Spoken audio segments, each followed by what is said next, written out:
All right. Hello and welcome, everyone. So, today we're going to be talking about companions since the companion rework. A lot has changed, and there are a ton of companions to talk about. So, we're going to be going through all of the companions that I think are worthwhile at all and builds for them. So this is going to be probably quite a long video, so we should just jump into it. First and foremost, we're going to talk about the elephant in the room, which is that the Smita has not been nerfed, and that is meaning that the Smita is basically going to be the best companion in the game because of Charm. Charm can roll you double resources and double affinity at the same time.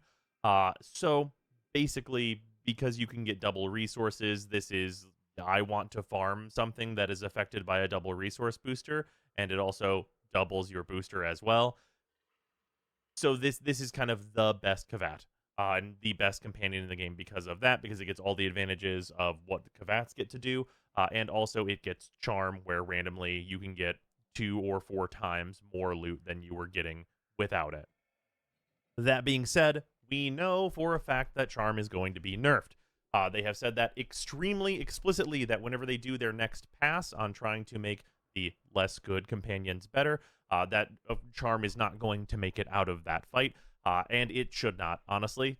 To not dwell on that conversation too much, you kind of can't make something that is competitive with just doubling or quadrupling the resources you pick up, because if you make all of the companions have something like that, then they will simply account for all players getting like 4 times resources, and then all of the grinds are way longer if you don't use the solution that is on every companion, and then we just don't have more mod slots, we have less for a thing that they were just expecting everyone to be using, and it's a worse experience for everyone involved.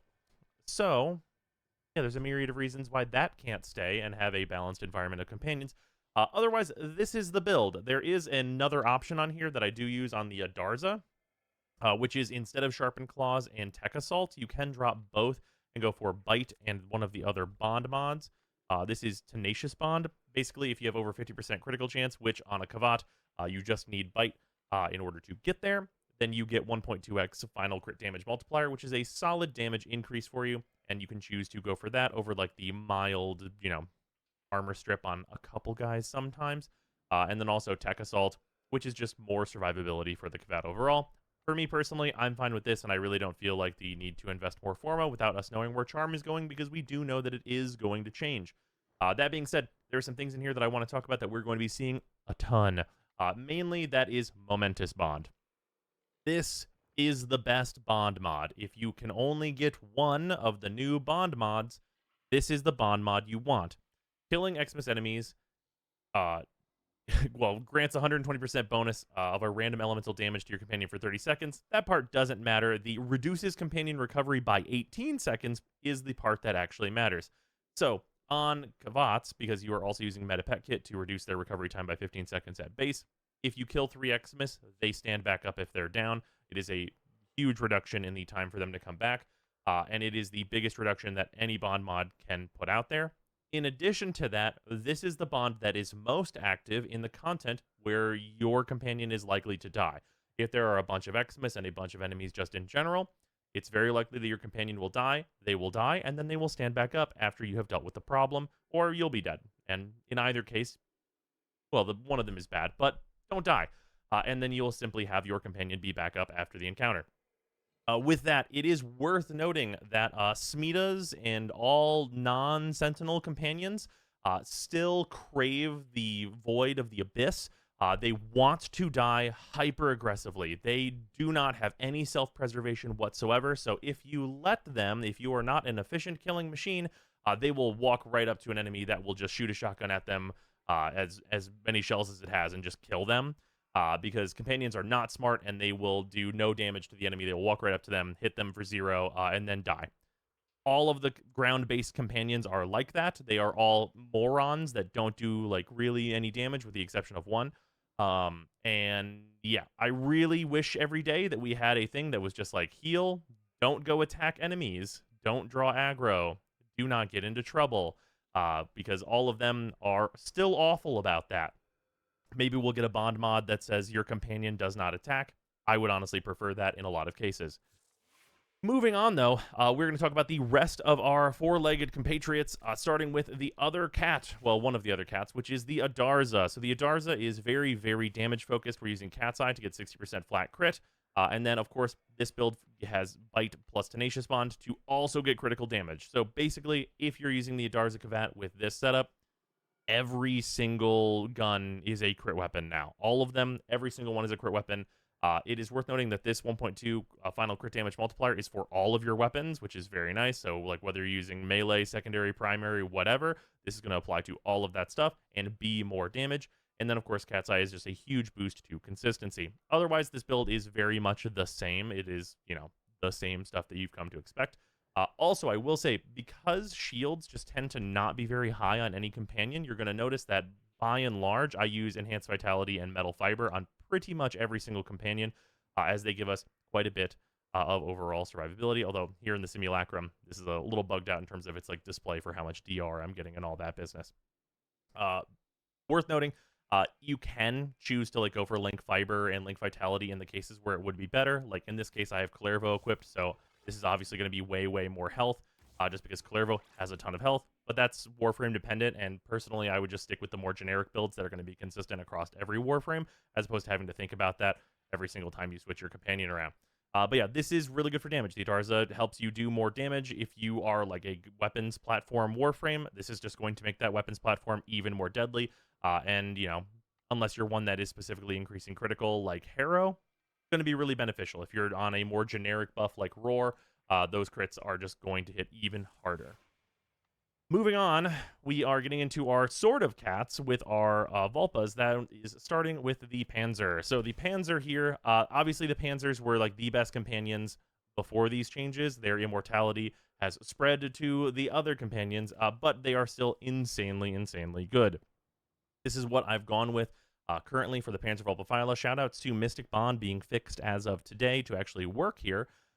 Which is very nice because I could include it here. Mystic Bond, this is basically just going to give you free abilities every once in a while. And you'll also notice here, I have only included Enhanced Vitality on this build. And the reason for that is for the Vulpa Phyla, they still have the advantage of when they die, they do their devolution. So you don't want them to always be alive because generally their devolutions are actually quite beneficial. So I've decided to just drop one of the survivability mods that they don't really need and then instead include Sharpened Claws. Once again, you could go for Bite and your Tenacious in order to get that crit. If you value that, you could drop Tech Assault, which is probably the one that you would go for if you want to invest that Forma. But also, once again, speaking of Forma, it is really worth noting that this is a no Forma build for this companion. This is really, really cheap to get going. And we're fitting 2 bond mods. One of them is giving us free abilities every once in a while because we're casting Viral Quills every 4 seconds. Every 5 abilities, we get a free ability. It's going to be really common because like also our devolution also counts for that. It's really good. Also, we also get to run Martyr Symbiosis. So this is drains and stores 20 health from corpses within 25 meters up to 40% of your health. If your health falls below 10%, companion downs itself to heal you. This is the best version of this effect. Prior to the update, I thought that Sacrifice could be something, but turns out Sacrifice is very, very inconsistent. And without the invulnerability that you get from regen, which you don't get anymore until the companion revives itself, not just auto-reviving and being invulnerable, Sacrifice just really isn't consistent at all. And there is one other option besides this one, but I have found that this is the best one because you get all of the advantages of a Panzer. You get to spread a bunch of viral and get kind of a mini Saren going, get some free abilities, get some armor stripping, and all that comes at the cost of no Forma and just putting a Panzer together, making sure you put a D and a dash polarity on it when you're creating it. Like, this thing really still does everything. It is the, like, budget companion, and it is one of the greats. So I think that we're still going to see Panzers for a long time to come, but there are some higher investment companions that are also doing quite a bit. Also, worth noting, just right here, the Sly Vulpa Phyla is the exact same build, except for it uses the Sly devolution and all that good business. The Slies are still just like the defensive version of the Panzers. These give you dodge chance and like help your survivability just a little bit. I don't think they're quite as good, but if you do not need more attack and you need a little bit more consistency to your defense, say on a Warframe like Zaku, these I think are overall more helpful. Moving on, let's talk about these, well, sort of 2 dogs. The first, of course, being the Sahasa. So the Sahasa I hyped up prior to the update coming out, and shocker, they're really, really good. These are the only good organic dogs. If you want a dog, this is the dog, the only dog, because it has Dig. Dig is basically your own personal dispensary, which is just like giving you energy, health, ammo, whatever you happen to need. Dig will give you explicitly what it is that you need. As in, if you are low energy, it will prioritize giving you energy, which is, of course, just insanely good. It's just a better version of Dispenser. And then besides that, we have a lot of the common suspects in the new system, which is using Metapet Kit, Momentous Bond, in order for our companion to get back up when necessary, Vitality, Fiber, that stuff. And then we have on here, I am running the way to activate Tenacious Bond on Kubrows. So with Bite and your Tenacious Bond, this will not activate because we'll go to about 43% critical chance. Hunter Synergy is the other thing that allows you to activate that Tenacious Bond, which is 30% of your primary weapon critical chance is added to the companion. So as long as you have a primary weapon that is at least 25% critical chance, which is not a big ask, you're also going to get that 1.2 critical damage multiplier. And because that is really not hard, and there's not a whole lot else I really want on this companion, I think it's actually pretty valid here. There are, of course, other things that you could put here, like Prime Pack Leader gives like a bunch of Overguard now, but there's just not a whole lot of melee Warframes running around, and I don't think any of them particularly want a Sahasa anyway, so Prime Pack Leader I think really doesn't do enough. You could also make room for, like, you know, putting in one of our redirections to get shields, but I also don't think that's very valuable, and as you can see here, the dog is quite tanky with over 3,000 health and over 1,000 armor, and that is with just Enhanced and Metal Fiber. Those are not link stats, so the Sahasa Kubrow is very hard to put down in terms of just its raw health. And we're still, like, you know, we're still getting Primed Animal Instinct. We still have Fetch. We still have all that stuff. So, yeah, making the room on this one in particular to make Tenacious Bond go burr, I think is worthwhile. And, of course, Tenacious Bond is headshot kills, reduce companion recovery time. Headshot kills should be pretty common. Aim at head level, use a rapid-fire weapon, you know, use stuff like the Arcoplasm more. Not hard to get going. The Sahasa Kubrow overall is very, very good. Particularly, the Sahasa Kubrow is good for Warframes that do not get near the enemies that they are killing. So Warframes like the new Gara build, Warframes like Saren can often take advantage of this if you have a Saren that has some energy problems, which I admit is unusual. But Warframes that kind of stay out of the action, maybe some Hydroids, depending on how you're built, for example, in his new incarnation. There's a lot of situations like that where if you are not actively doing dirt in the shit frontline combat, the Sahasa is going to do a lot of work. We do have an alternative, though, if you are more in that situation. We'll get to that in a minute, though. Finally, on our, well, second to finally, on our four-leggeds here, we have the Heckin' Hound. This is basically going to go over every single Hound, their weapon, and all of their stuff. So here's the deal with Hounds. Hounds are weird in that there is a build here, and they are doing some stuff, but I don't particularly think that it is more than a meme, in that we are using Manifold Bond on this build. So this is a interesting bond where it says companion preset mods apply status effects from companion weapons. Killing enemies with 3 or more unique status effects reduces companion ability cooldowns by 3 seconds. So on this companion, the important part is both parts, actually. The cooldown is really, really nice for activating abilities more often, and the top part is allowing us to use this companion as a wide-reaching stat stick with the abilities that we have on. In addition to that, we have Vicious Bond, so our companion, whenever it's attacking enemies, will strip armor. Momentous Bond, as usual. Contagious Bond, which is when your companion kills an enemy afflicted with a status effect. 50% of the status effect spreads to other enemies within 9 meters. I've noticed that this is really buggy, but if it works, it should work really well. And it does, at least sometimes, appear to be working. And then the 3 abilities that we've chosen on the Hound here is the Synergized Prospectus, which this bitch just fires a bouncing ball that hits a bunch of enemies and does okay damage and spreads some status effects with our Manifold Bond. Repo Audit, which is the star of the show. This is a 30-meter magnetic pulse that disarms all enemies, and it will apply all of the statuses from Manifold Bond to them all at once. And then Reflex Denial is just here for survivability. I will note a quirk with Reflex Denial that I think is probably a bug. This will bounce your own shots off of, like, your dog, doing the kind of annoying, like, frost bubble effect. Like if a teammate puts up a frost bubble in the wrong place, which I don't think is probably intended, but that is the way that it works right now. Thankfully, it's relatively small and you can mostly ignore it. The big draw of what this dog has to provide is that this dog can solo the entirety of regular path with the way that it's been set up, which I think is personally hilarious. It can nearly one-shot like Alad V and a number of other bosses that are it's like allowed to fight. Um, and it's extremely funny. The Lacertin is the one that I'm going with, which is the impact and slash. As long as the weapon is the slash variation of one of the hound weapons, you're going to be more than fine, though. And this is the severely overinvested version. I almost put another form in here so I could max out Virulent Scourge, but I saved myself from that clearly dumb decision. Basically, the over-under here is that you're going to get 5 statuses on enemies whenever you do your Magnetic Pulse, and then Condition Overload, and all that is going to give you a bunch of damage. Primed Smite Grenier for killing Grenier, which is not needed. The main over-under here is that you can set this up without Condition Overload, without Prime Pressure Point, without Prime Smite Grenier, and without Fever Strike for that matter. And just set this up on like a viral heat or whatever elements you want to inflict build, and it's going to constantly do AoEs that are going to inflict that in a 30-meter radius and also shoot its little energy balls that will do the same. So it's much more for status spreading if we're going to be very realistic about it.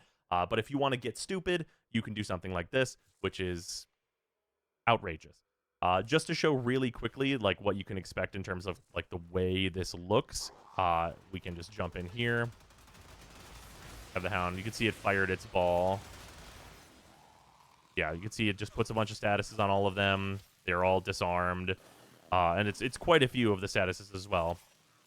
But yeah, see, if you want like some status spreading, some condition overload setup, and things like that, the Hound can get that going reasonably well. And you can see here, the Hound is invincible here, which is, of course, you know, a big consideration. But it died from... I have no idea what could have possibly killed it. It's supposed to be invincible. Oh, no, I don't have invincible companions on. It killed one of the enemies, though, which is fine. I mean, these are level 200 Steel Path Heavy Gunners, so the fact that it can kill any at all is quite surprising. And also, you can see the bubble here. Although, I guess it's kind of hard to show off with a hit scan weapon because the animation won't change. But yeah, you can't shoot through that bubble, at least as of the previous patch. Technically, I have not tested that in the current patch, but that has been the case going forward, or going on past testing. Hopefully that has changed as of now. That would be really nice. But yeah, this Hound overall, kind of just funny, but it is technically functional. If you're looking for something to spread status, it's probably the best thing I've found in a wide range. There is a close range version that is a little bit better that we're going to get to in a minute. And the last four-legged companion I want to talk about is the Vaska Kavat. This is more of an honorable mention as a thing that could eventually maybe be good. In that this is one of the revives, and that is with Transfusion. When its master is bleeding out, the Vaska Kavat sacrifices 20% of its health to raise them. So, this is the setup I have right now. The over-under on this being good is that this activates nearly instantly whenever it can activate, as long as you have it in the first slot. But the only other thing you really get here is Tenacious and Sharpened Claws, which can go on any Kavat. And in addition to that, the Vaska Kavat and all of the Kavats are too stupid to live. If you are dying, almost 100% chance the Vaska Kavat is also dying, which means it's not going to be able to res you. They are just purely too dumb and will run headfirst into danger and just die if they don't have like a whole lot of stuff preventing that, including you playing and killing enemies. So really, the only thing you're going to actually get out of this is probably Tenacious Bond overall. Which is pretty sad. Otherwise, you can see kind of the usual suspects are here. I tried to go for like Hasten Deflection, Calculated Redirection to like focus on shields because this is a percentage of total health that it cares about. So theoretically, Metapet Kit is healing more of the percentage of health here, so you're more likely to get a transfusion. But overall, I really wouldn't suggest this in its current state. The cats and dogs are just too dumb. They will still run to their deaths. And if you are down, you cannot get them back up in all likelihood. Moving on to our non-four-legged compatriots, we have the best and brightest of the companions, I think, in terms of like how much of a glow up they've gotten, and that is Nautilus. Nautilus is extremely good now, and that is because of Cordon.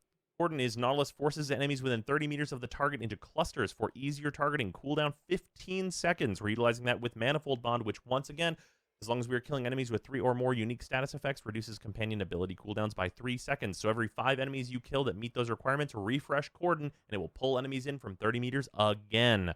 That we're combining with Synth Deconstruct because it's very easy for Nautilus to get like kind of assist in order to generate some energy orbs, or not energy orbs, rather, health orbs, which can of course be energy orbs if you're on the right build. And then Momentous Bond as our usual suspect here. And then a very important note is if you're using primed regen and you have the 35-second initial reduction, you go down to 25 seconds for respawn. And then with just Momentous Bond, if you kill a single Eximus, the only amount of downtime you have on your Sentinel companions is like 8 seconds. Like it's 8 seconds and then they're back. Actually, it's 7 seconds and then they're back in. That is worst case scenario. If you kill one Eximus while they are down, they are pretty much right back in the action. No bones about it. They're just back in, which is extremely, extremely good. Now, of course, this begs the question of what weapon are we putting with him? As you probably saw, I do have assault mode on Nautilus. So, not the burst laser. There are a couple options here. The primary option is going to be the Hellstrom. The Hellstrom is a rocket swarm, and the big downside to where you get the Hellstrom is you get it from rank 5 Fortuna. I know that's going to be a big ask for a lot of people. Thankfully, there are other things you can use, but unfortunately, none of them will spread status the way the Hellstrom does. The thing about the Hellstrom is we run a gas cold. Gas cold is really good because gas spreads and gets a lot of assists and, of course, hits a ton of enemies and spreads to all of them. And cold is really good because it keeps the enemies together in cordon. So with this build, we're getting that very fast. We're doing a lot of attack speed so we can fire more rockets. Primed Firestorm does affect this weapon. Terminal velocity is, of course, just to have that delivery be quicker. And then our elementals up top with some multi-shot for even more status. And this is overall extremely good. You will use this on multiple different companions, as we're about to talk about. But Nautilus is extremely good. I think he is the best of the Sentinels pretty easily, I think, right now, with some debate about whether it's him or the next one we're going to talk about. But the pull-in is just... it's good. It's really good. You can see him also, like, just getting the stumbles with the rockets here. They're all slowed. Like, it is... like, obviously, he's not spreading 3 statuses. You'll need to proc another status. If you don't catch him on, like, impact or puncture from, like, the direct hits that he's shooting. But he can pretty much well self-sustain himself on Cordon. Cordon doesn't have that much of a cooldown besides. And he is going to group enemies in, you know, most rooms that you walk into, he'll pull a bunch of dudes in. And whenever they're in such a compact state like this, it's not going to be hard to take them out. It is extremely, extremely good.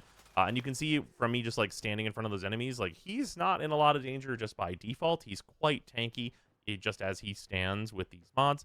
And he's extremely, extremely good. Obviously, I showed him off in both the Varuna and the Hydroid videos. And for good reason. He's extremely, extremely powerful, and I expect him to be extremely, extremely popular. Moving on, let's talk about Death Cube. Death Cube will also use the Hellstrom. You could alternatively go for just a pure gas build with a bit of a higher status, but overall it really doesn't matter that much, I would say. And Death Cube is basically going to be our opposite, well, not opposite, but alternative to the Sahasa. So this is the more in-your-face, like doing things energy generation. So we have Energy Generator, which is Death Cube drops an energy orb after assisting in 10 kills. We're also using Synth Deconstruct, so we will also be dropping health orbs as well as that. And then otherwise, we're doing some just pretty generic stuff. Swift Death so that we can attack enemies. Worth noting, you can't get Swift Death anymore. I had just have it on here because Lamau. Everyone has Assault mode, though. They're the same mod with a different name. This is just Death Cube's old unique version. They're not actually different. So just use Assault mode. Defensive stuff, I can even fit Guardian on here, which is just kind of nice for survivability. Worth noting at this part, because it is an easy swap, if you just want some more loot, you can put spare parts in here. This is just Sentinel marks a target every 15 seconds for 5 seconds. The target becomes 200% more likely to drop an item when killed, so you can just passively get a little bit more loot this way, and that's pretty good. If you don't care about Guardian, this is probably the mod I would just throw in here, although it is going to distract him from just shooting enemies. So that is a consideration. But yeah, he is extremely good. Fires rockets just constantly all the time. We'll just show that off here once again. Obviously, you just saw it on Nautilus. But yeah, very good at getting assists here. You can see every single enemy that has been like touched by this.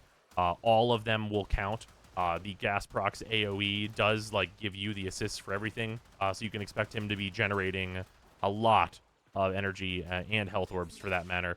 As you can see, whenever they die there. You also don't have to personally kill them. He doesn't have to get assists with you. It is just him getting an assist with whatever. Doesn't matter if they just die from the environment, I guess, as would be the case with this, or from an ally killing them. As long as Death Cube was involved in whatever way in the kill, it will count and you will get energy, which is really nice.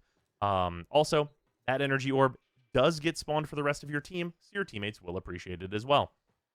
So yeah, Death Cube is fantastic. Much more of like an active in your face, constantly firing rockets, constantly getting assists. Comes back really easily with the combination of regen plus manifold. Also, or regen plus momentous. Sorry. Also with momentous will also add an elemental to your rockets, so that can help give you like more status spread. Though most of the time you really don't need to consider that at all.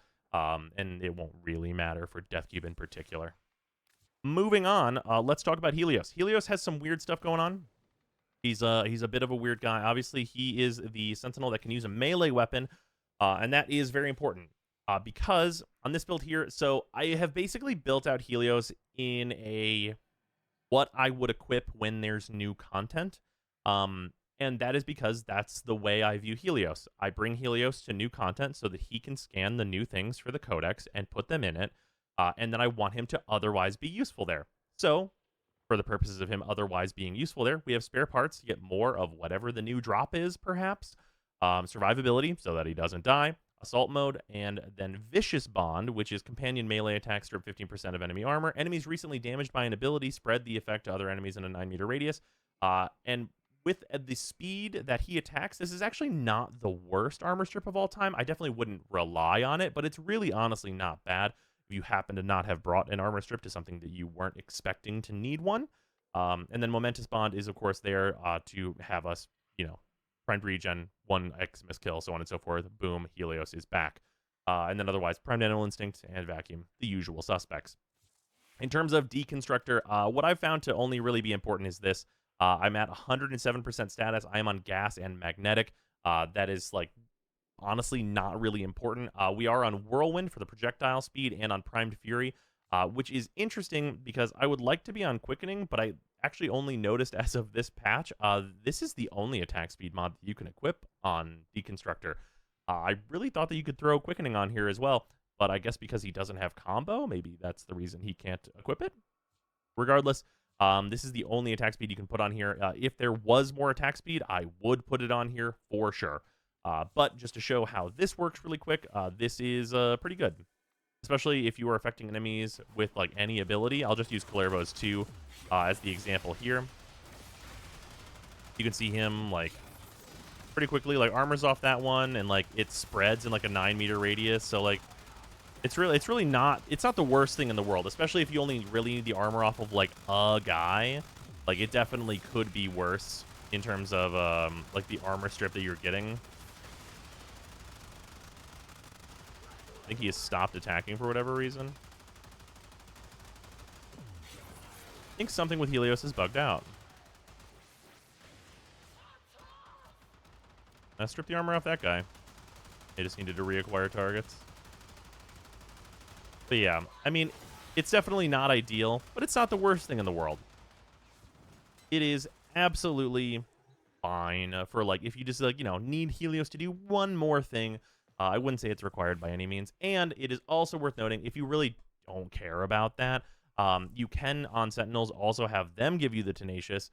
So if you wanted to go with Tenacious Bond over the Vicious Bond and also drop Assault Mode, and then you probably would put in Detect Vulnerability in order to get more damage out of that. So you go Detect Vulnerability here, then the other Bond right here. Although, you will need to put one more format in here in order for that to fit, of note. But if you do that, you can equip the Volcax. I believe this is right. The Volklock. The Volklock with just one crit mod in it will go over 50% crit chance. You don't even need to keep Assault Mode in order for that to be working and just giving you the final crit damage. So that's also a way you can go with this and have it be just like a stat stick for that, for you to just personally have more damage, which is totally a reasonable option. Moving on, we have Taxon. So Taxon is just like generally very helpful. He's the first companion you're going to get in the game in all likelihood. And he is using this. I'm on Tenacious Bond on here. This is for the purposes of showing this off. Give him a weapon that has over 50% crit, one of the couple that you can get there. Although no, I think it is only the one. I think it's only the Volklock that can get there. Or Yeah, it's only the Volklock that can get there. This is at 35. This one's at 20. I think the Volcax can't get there. Um, yeah, so as long as you give him that, you're going to get that 1.2 multiplier. Then otherwise, things are pretty normal here. Obviously, you want Guardian and molecular conversion in order to get more shields on. I've also slotted Meta Ray on here, just like general, just self-supporting stuff, keeping you alive, just general good Taxon best friend actions occurring here. Just more survivability. It's nice, convenient, doesn't really, like, it doesn't, like, need any crazy synergies going on or anything like that. You don't have to think about it too much. He's just helpful, and everyone has Taxon, so he's good now. Well, he was actually pretty good before, especially as a starter, but late game he would fall off. Now you could probably use him forever and never really move on from that. Next, we're talking about Diriga. So Diriga, this is kind of our other option from what the Hound provides, and this also gives us another good opportunity to use Mystic Bond because of Arc Coil. So Arc Coil will zap up to 7 enemies within 10 meters, dealing 100 electricity damage with a 10% status chance. We're using that with Manifold Bond to reduce that cooldown. The cooldown on this seems to be probably like 15 seconds or so, maybe like 10. It seems quite low in the testing for this. Then Momentous Bond to add more elementals and also just be good in general. Calculated shots that he will actually shoot enemies. Usually you're also still just going to put the Hellstrom on him as well. And then I did not go so far as to put the last mod on here. This last mod could be a lot of things. You could opt for spare parts. You could opt for another Bond mod. Bunch of stuff there. And then we have Electro Pulse, which is Sentinel will continually zap an enemy within 15 meters, trapping them in a stun state. This I haven't found to be useful at all, so you could also replace this with like a spare parts or something else of that nature. But the main thing here is just to show off Arc Coil and the way that that works. So we are going to do just that. Spawning these enemies in. If you are killing enemies actively, you can see like this is like a very short cooldown. And it's just going to constantly apply, like, all the statuses you have on your gun. Obviously, I don't have, like, the Hellstrom equipped, so I'm not getting, like, the gas and the cold and all that. But I do have a couple statuses on here, like radiation and whatnot, make them all fight each other. And it'll just zap enemies pretty constantly. That also gives us free ability casts. Every time it, like, zaps enemies 5 times, you get a free ability cast. And it does it pretty constantly. As long as you have enemies near you, you're going to be getting free abilities going off. So, yeah, no, it's, like, just constantly zapping them, just constantly going for it. The free abilities and like the little bit of status spread, like if you're a melee Warframe that is using Condition Overload, that's probably really the consideration for Diriga. But also, if that's the case for you, you're probably going to be more so considering Nautilus. You can group those enemies up much more easily. But Diriga definitely does not have nothing going on, especially if you like some free abilities every once in a while. If you're running like very dangerously low efficiency, he can do a lot of work. Moving on, we have just some kind of general mentions. We have Shade, which, like, Shade does the thing that he's been doing. He makes you invisible, and you can abuse that with, like, owner attacks doesn't count abilities. So if you're just doing, like, a pure, like, abilities thing to kill enemies, like if you're Zaku or whatever, you'll just be invisible as long as there's enemies somewhat nearby you. Which, of course, you can hedge your bets on that by using Zaku's 3 to permanently have an enemy near you. So you're just invisible Zaku. Or whatever other Warframes you decide to like use that synergy with. Generally speaking, though, there's not a lot of Warframes that that's particularly good with. So that's why you're not seeing like a full build out here. There's a lot of different ways you can take it. A lot of different like kind of packages that you can include here. Throw Tenacious on there. Throw all those different types of things that you've seen on a lot of the previous builds can be included here if you want to. But the general thing is that Shade's Ghost ability does have niche uses, and I do want to mention that. Carrier, whose build I have not even changed. General Sentinel stuff. Any of like the different like spare parts, all the type of stuff that I've been talking about can be included on Carrier. Carrier will basically give you infinite ammo on any gun. That's Carrier's thing. That's the whole thing that he does now. If you want that, he is useful for that. And then finally, the very like outside, like what can this thing do is Oculus, or not Oculus, Oxalus. Which is we have Botanist, which is he will auto scan plants and stuff to automatically pick up stuff for you.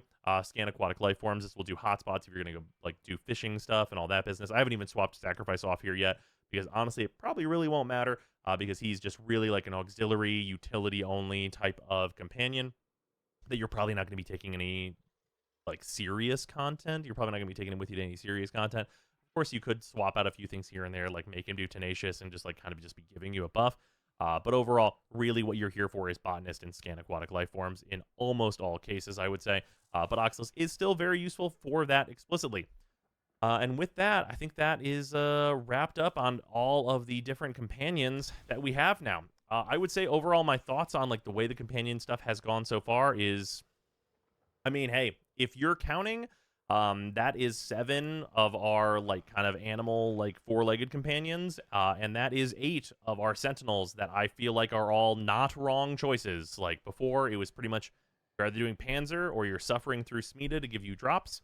And honestly, even if we are going to completely lose Smita whenever we get the next round of changes, we're still plus, like, 10 or more companions that feel viable and good again. So I'm pretty happy with it overall. The stinkers obviously are every single thing I did not talk about, which unfortunately includes every single dog that is not a Sahasa, which I think is like 5 different ones. They're all bad. They're all not worth using or investing in. Poor Zeebs. But yeah, they're all very bad. And then we have, there's a bunch of hound configurations, but they're all the same. So the hounds are actually kind of okay, which is surprising. MOAs turned out to be nothing. They have good survivability now, but they don't do anything helpful. And then other than that, we have Worm. Worm is like the opposite of Nautilus. He knocks enemies away and has like a kind of a status thing that he does, but it's overall just not very useful. It's kind of like just like the worst version of Nautilus. Pushing enemies out and away and throwing them into walls is funny, but not useful. And I didn't mention Jin. Jin is just like more immortal than other Sentinels. He has a thing that makes him come back even faster when you pick up energy. That's just not needed between our Momentous bond and getting primed regen. So he just kind of isn't really much in terms of the Sentinel space. And then we have like the Crescent Vulpa, which is just the bad Vulpa, as has been the case. And then of course all of the Predicites, which are like the three of them. They're all awful. Like their abilities don't do anything at all. They're just like more bad dogs. Um, and then I think that's everything well and covered. I believe there's not really anything else to talk about. I think that's all the companions. But yeah, that's pretty much what's up with companions. I'm very happy with it overall. Like hopefully, whenever we get that second pass on companion stuff, it's going to be buffing up all of the hounds that are not the Sahasa to be like at like a more competitive level with the things that we have now. And if we get that, and then the Smita hits the dirt, honestly, I'll be really happy overall with companion changes because just in general, these have been really good for just more companions being viable, and just like having different good things to do. And I've really enjoyed it a lot. So yeah, hopefully you guys have enjoyed all of the companions and their builds. And I will see you tomorrow. All right, welcome to October, everyone. We have some big updates coming, so expect me to be going over them. But before we get to that, thank you very much to all of the super patrons: Alex Barnum, Arbiter Daydream, Nuven, Latomatic, Brandon Coggin, Brutus Salazar, Dylan Dworsky, Ethrain, Fawn, IQ is Thick, James Harsthorn, JC4 Science, John Lobdill, Joshua Adams, Luzanth, Mikakel, Minty Ginja, Michta, Nerve, Remoxidate, Tamarilla Wastelander, The Coupon of Death, Tomeworm, Waifu War, Zack Zaner, and Zeraphir. And of course, thank you to all of the $5 patrons as well. It is extremely appreciated for the support. But yeah, we have huge reworks coming this month. I'm definitely going to be making a bunch of content around those and expect the next free-to-play through to be starting relatively soon. We are going to be starting that before the end of this year for sure.